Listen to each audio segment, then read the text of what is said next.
Hail and well met. Welcome to the pregame hangout. I'm Eric Scott to be. These are two of the other dungeon scrollers.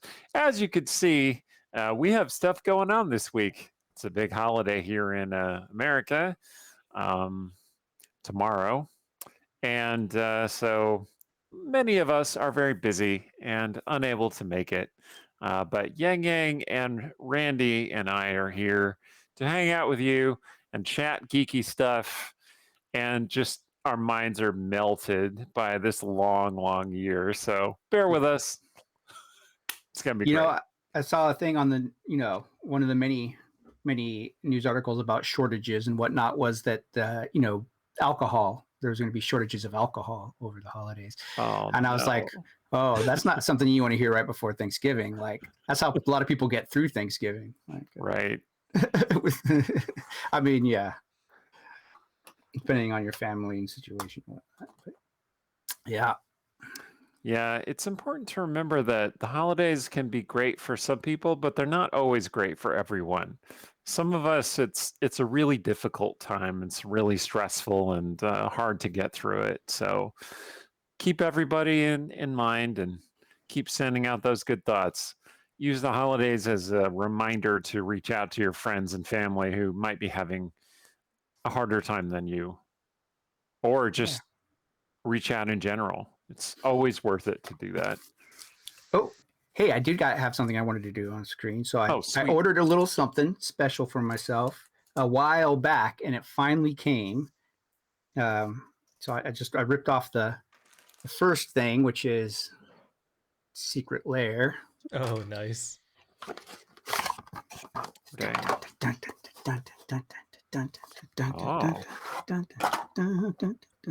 So I get to look at them sometimes. Oh, all right. Let's see, what's the first one? Probably can't see it really well, but it is a foil card. I got the Dungeon Scrawlers cartoon bonus pack for the Magic the Gathering Forgotten Realms set. So I got the foil one. So there's like a series of cards with the Dungeons and Masters cartoon, 80s cartoon figures and stuff on them. Great. Yeah. Oh, awesome. It's like, a collision of many of my geekeries at the same time. Man, I could definitely understand those ASMR videos that's like unboxing those packages, because like just listening to like the crinkling of you unwrapping that box, it's like getting that tingling sensation. But yeah.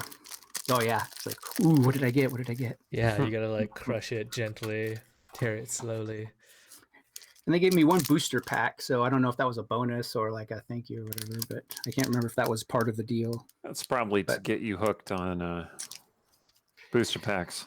Yeah, so I still need to get, I haven't actually purchased any of I don't have a deck yet for these, so that will be, I guess, next time we all go to Mox or something. Maybe. Yeah, we did hear you say yet, so. Yeah, exactly. Well, I have a thing that came in the mail this morning. Like it showed up at 6 a.m.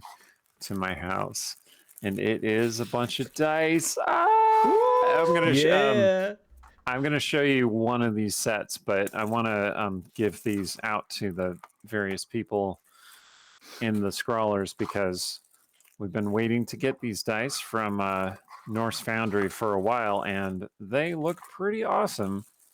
Let me see. I'll pull one of them out. All right, cool. So we've had a deal with Norse Foundry for a little while, but we've been waiting for these dice to get made so we could actually show them off and announce that we have a partnership with them.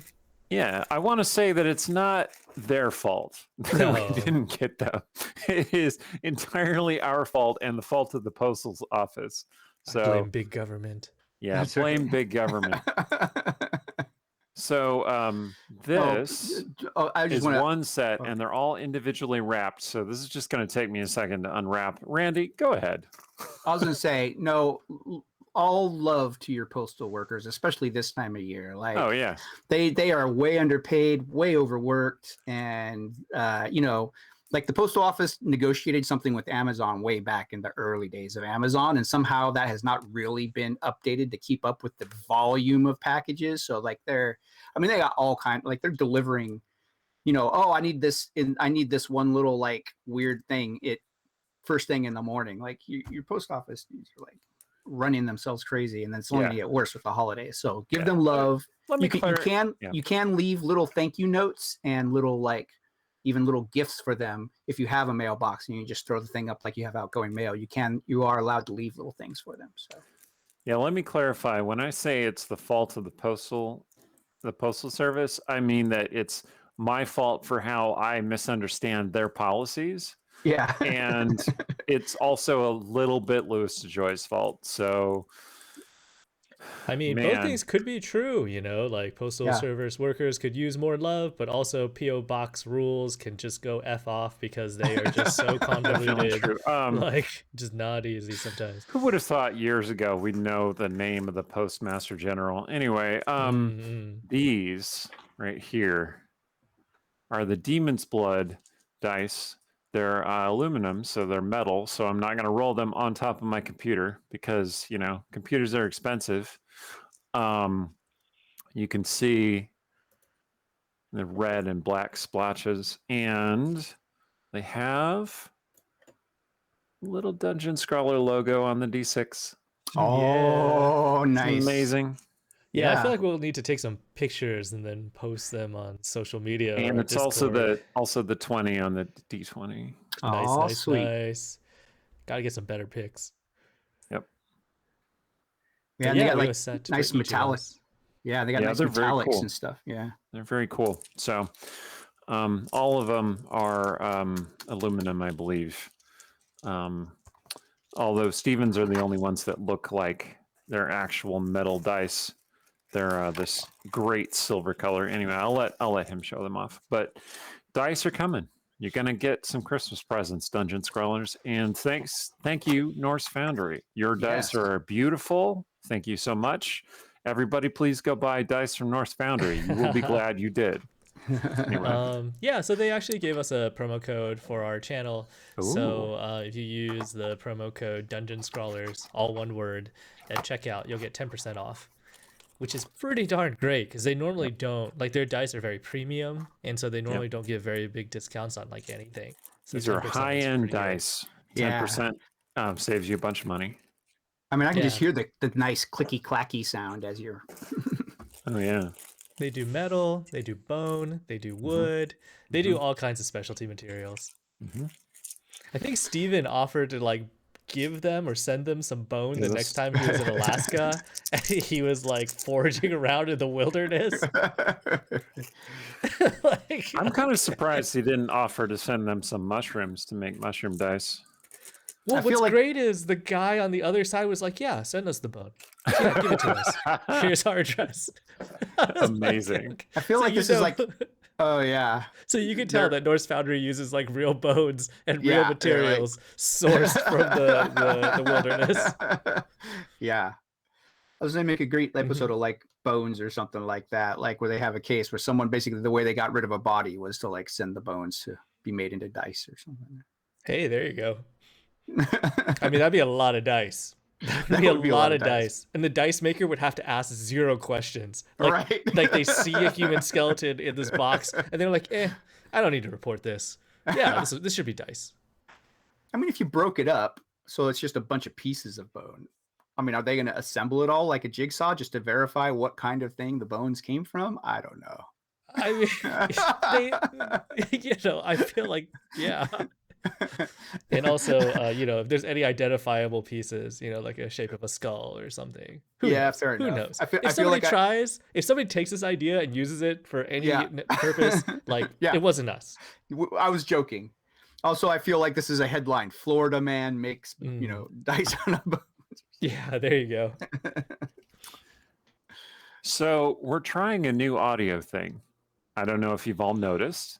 The captions are down below. It's picking up on our names, except for maybe Yang Yang. It's just calling him you, which is real funny. Yeah, not my real name. It is his real name. Anyway, Is that but Netflix? theoretically, this is going to allow us to do some cool stuff in addition to the captions. I was thinking we could like sometimes bring people on and they could chat to us, and without Yang Yang having to orchestrate all of the video and stuff. I think that would be neat. And yeah, that was it. That was the only one I thought of. Yeah, I mean, we can do lots of interesting things, you know. We'll see, we'll see. We're using Google Meet because their captioning service is pretty good, and also it splits out by individual speaker, which is like one of my personal criteria for one of these services. Because when you have like 8 players or 7 players all talking at once, it would get hectic. Yeah. Yeah. And it's almost perfect. Almost. If Yang Yang were identified as Yang Yang rather than you, then it would be perfect. But it's like 95%. We could start saying D&D words and let's see which ones it recognizes, like Tarask. Ooh. Mind Flayer. To ask. Carrion Crawler. Let's see. Ooh, Carrying Crawler. Oh.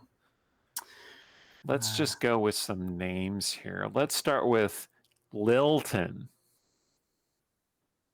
Littleton. Ooh. How about Stong? How about Rogar? It knows. Oh, it got Rogar. Hey. Oh, wow. Hey, look at that.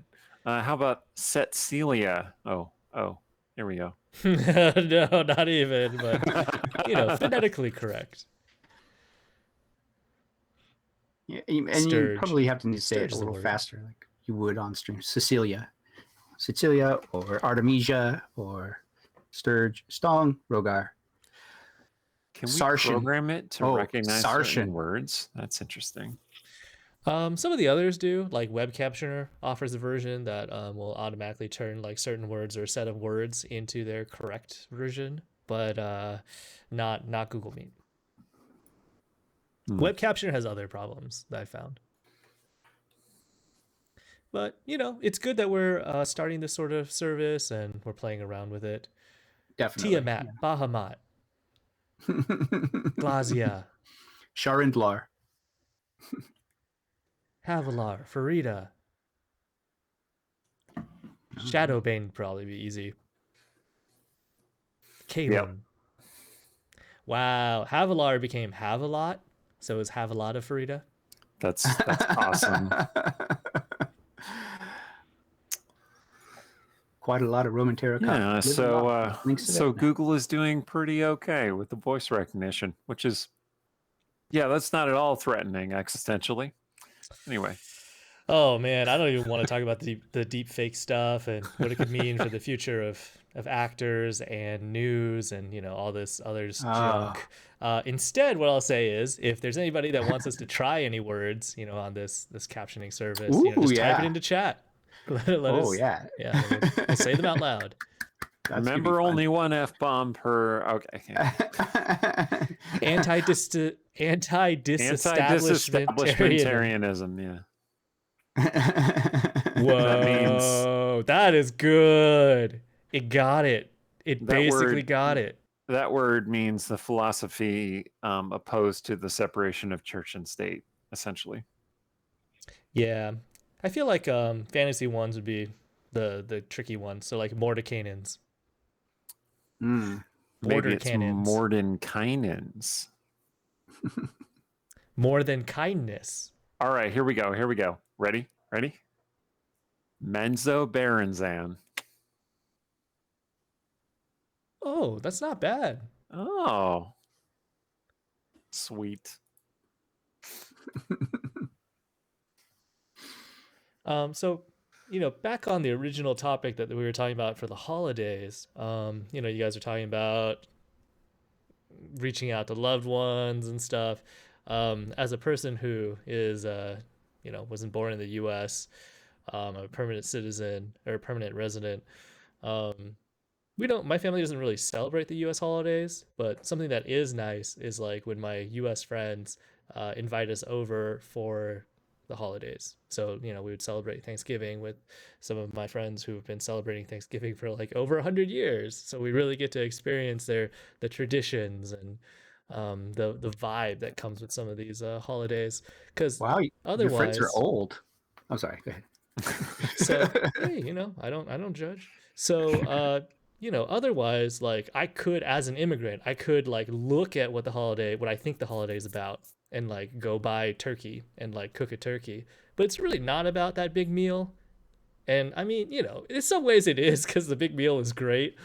But you know, at the same time, like there's like a whole culture around like the togetherness and etc. of it that would otherwise be missing.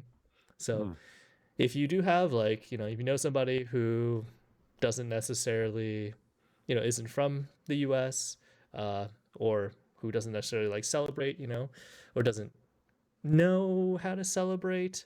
So, you know, if you invite them, I'm sure they would really appreciate it too. That's awesome. Yeah. Ooh, we do. Are have you one saying word. you want to come over, Ying Yang? Is that what Yeah, you're saying? somebody invite me, please. No. Okay. 2 years ago, I did have Yang Yang over for our Thanksgiving breakfast, which is a big gaming thing where we drink spiked drinks and eat donuts and stuff. But now there's a pandemic, so we haven't really been doing it. And he cleaned up at Thanksgiving breakfast. Like, we introduced him to a brand new board game and he won, even though he left before the final round. He was like, okay, gotta go, guys. This was really fun. And then we counted up his score and we're like, oh my God, he won. That was a great game. You guys are great teachers. I could not have won that without knowing the rules. So thank you. Yeah, that's the Welcome to Your Perfect Home, which is available on Board Game Arena these days. It's actually, I think, easier to play on BGA because, you know, it calculates some of the math for you. Mm-hmm. So I see that Umbra's put in a word for us to say. Who wants to tackle? Cephalothoracophagus. Cephalothoracopagus, yeah. Cephalothoracopagus. Is that some kind of burial chamber for a undersea creature? The caption got it. Nice. Cool. Yeah. Here, I'll try. Betty Butter bought some butter, but she said this butter's bitter. If I put it in my batter, it will make batter bitter. But a bit of better butter will make my batter better. So 'twas better Betty bought her a bit of better butter. Oh my God, yes. Did it? For the most part, yes. I would say that maybe some of the things it might have missed or got confused might have also been like enunciation issues. Yeah. But I used to be really good at that. But I am impressed.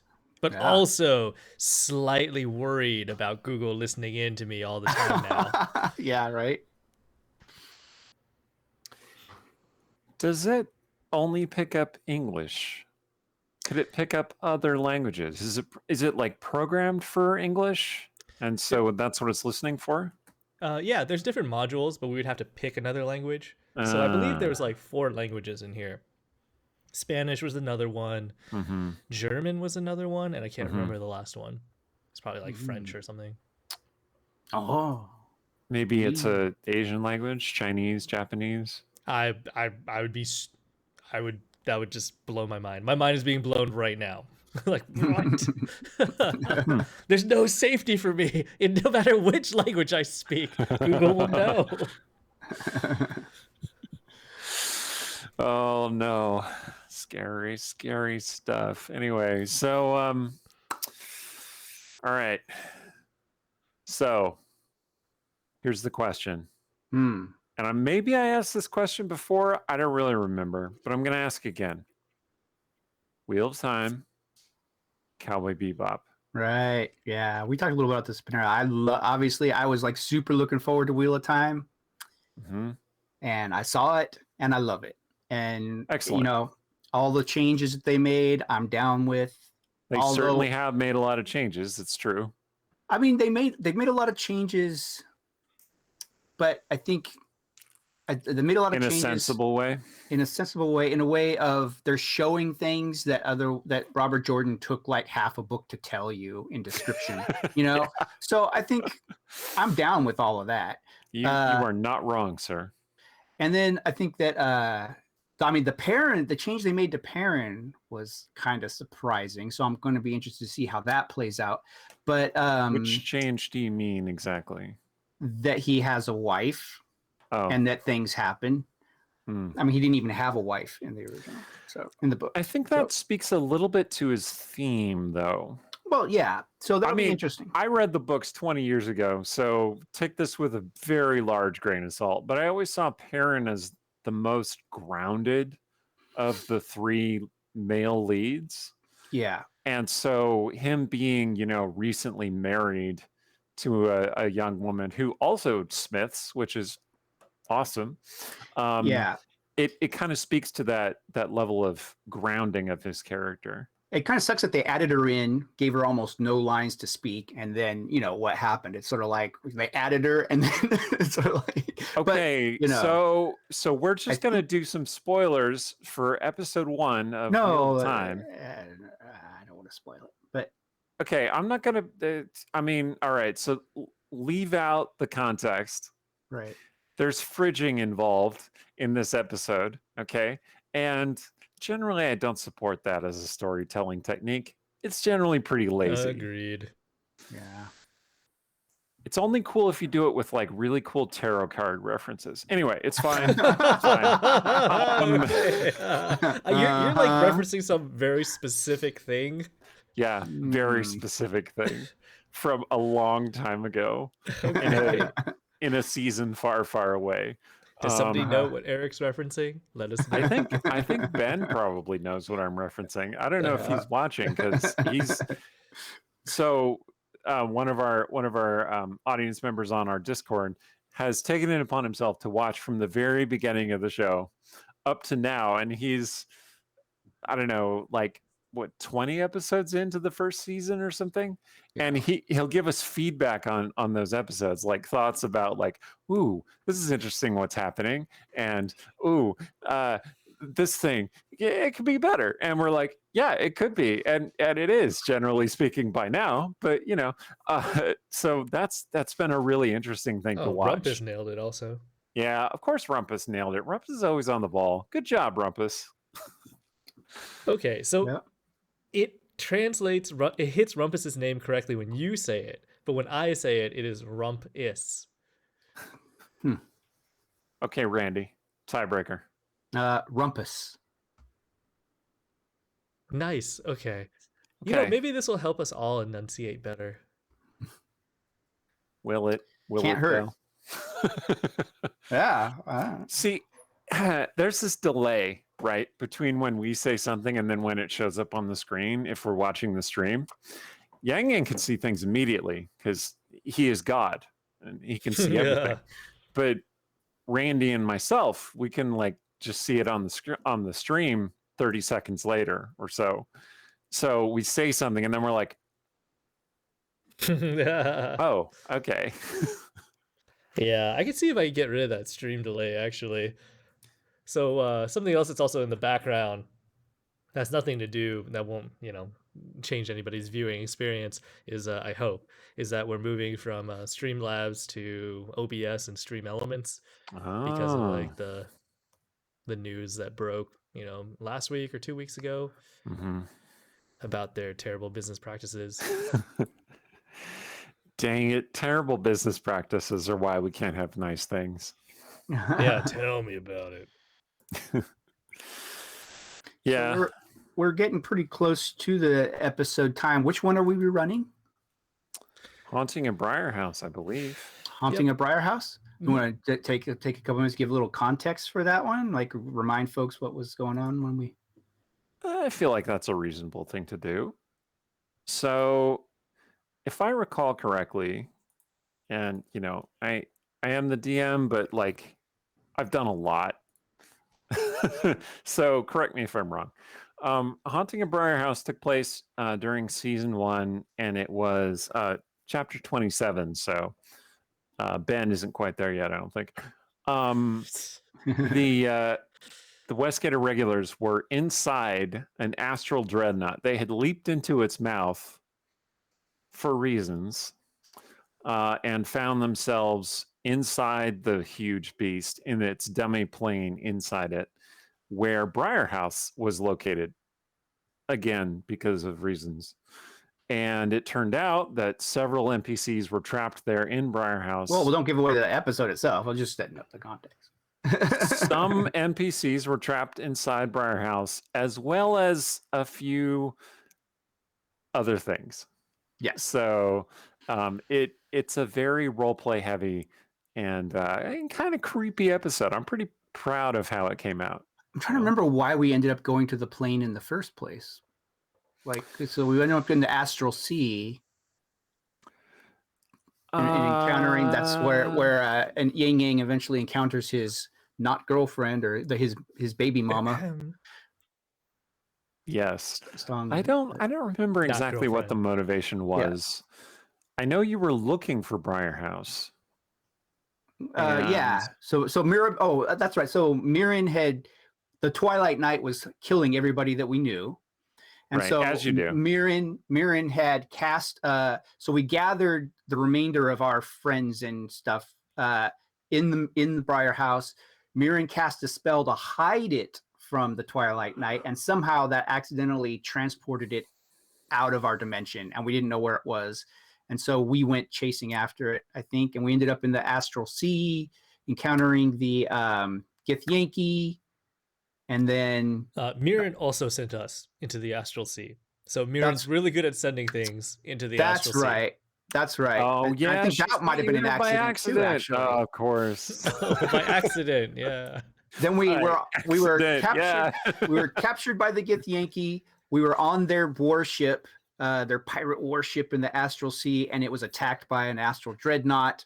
And there was a huge battle with the astral dreadnought, and we ended up getting swallowed by it. And then I think that's what by leads accident. into this. Yeah. Yes, by accident. I mean, wow, good times.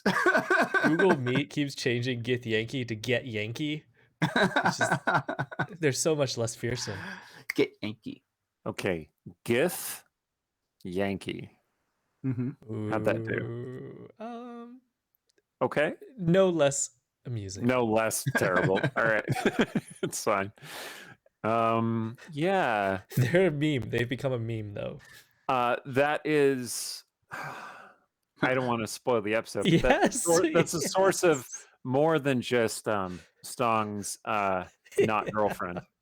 So there are several elements that remain, even to this day, that specifically came out of that episode.